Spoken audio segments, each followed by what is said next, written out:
ശ്രീ സഞ്ജയ് അമ്പലപ്പറമ്പത്ത് എഴുതിയ അച്ഛൻ വരുന്നുണ്ടെന്ന കവിതയാണ് ഞാൻ ഇന്നിവിടെ ചൊല്ലാൻ പോകുന്നത്.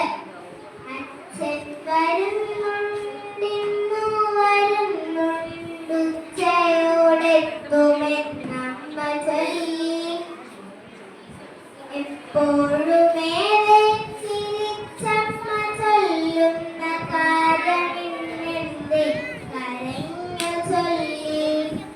അച്ഛൻ വരുന്നുണ്ടിന്നു വരുന്നുണ്ടുച്ചയോടെത്തുമെന്നമ്മ ചൊല്ലി, എപ്പോഴുമേറെ ചിരിച്ചമ്മ ചൊല്ലുന്ന കാര്യമിന്നെന്തേ കരഞ്ഞു ചൊല്ലി. വീട്ടുപറമ്പിലെ മാവിന്റെ കൊമ്പുകൾ വെട്ടി മുറിക്കുന്നതെന്തിനമ്മേ, വേനലവധിക്കച്ഛൻ വരുന്നേരം വേറെ വീടൂഞ്ഞാലും കെട്ടിയാടും. വീട്ടുപറമ്പിലെ മാവിന്റെ കൊമ്പുകൾ വെട്ടി മുറിക്കുന്നതെന്തിനമ്മേ, വേനലവധിക്കച്ഛൻ വരുന്നേരം വേറെ വീടൂഞ്ഞാലും കെട്ടിയാടും. അച്ഛന്റെ ചിത്രം പത്രത്തിലെന്തിന്ന് അച്ചടിച്ചിങ്ങനെ വന്നതമ്മേ, കണ്ടിരുന്നോ അമ്മ തൊട്ടു മുകളിലെ വണ്ടികൾ പൊട്ടിപ്പൊളിഞ്ഞ ചിത്രം. അച്ഛന്റെ ചിത്രം പത്രത്തിലെന്തിന്ന് അച്ചടിച്ചിങ്ങനെ വന്നതമ്മേ, കണ്ടിരുന്നോ അമ്മ തൊട്ടു മുകളിലെ വണ്ടികൾ പൊട്ടിപ്പൊളിഞ്ഞ ചിത്രം. അച്ഛൻ വരുന്നെന്നറിഞ്ഞിട്ടുമിന്നമ്മ ഉച്ചയോടെന്തേ ഒരുക്കാത്തത്, വേഗമൊന്നെന്നച്ഛൻ വന്നിരുന്നെങ്കിൽ വാരിയെടുത്തെന്നെ ഊട്ടിയേനെ.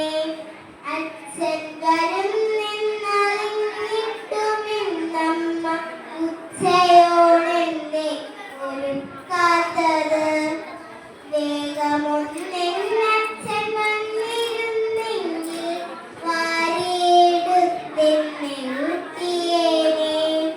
കാശ്മീരിനെ പറ്റി അച്ഛൻ പറഞ്ഞു, കൗതുകം കൊണ്ടു ഞാൻ വാ പൊളിച്ചു.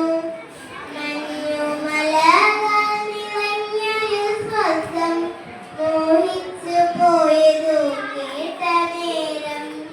കാശ്മീരിനെ പറ്റി അച്ഛൻ പറഞ്ഞു, കൗതുകം കൊണ്ടു ഞാൻ വാ പൊളിച്ചു. മഞ്ഞുമലകൾ നിറഞ്ഞൊരു സ്വർഗം മോഹിച്ചു പോയതു കേട്ട നേരം. എന്തിനാണച്ഛൻ നമ്മെ തനിച്ചാക്കിയെന്നും ആ സ്വർഗത്തിൽ ചെന്നിരിപ്പു, ഇനി നമ്മളില്ലാതെ പോകുവാനാണ്, ഇടികൊടുക്കാതെ വിടരുതമ്മേ. എന്തിനാണച്ഛൻ നമ്മെ തനിച്ചാക്കിയെന്നും ആ സ്വർഗത്തിൽ ചെന്നിരിപ്പു, ഇനി നമ്മളില്ലാതെ പോകുവാനാണ്, ഇടികൊടുക്കാതെ വിടരുതമ്മേ. അച്ഛനെ പോലെ വസ്ത്രം ധരിച്ച് ആരൊക്കെയാണ് വരുന്നതിന്ന്, ഇന്ത്യൻ പതാക കൊണ്ടു പുതപ്പിച്ച് ഇത്രയും പോന്നൊരു പെട്ടിയുമായി.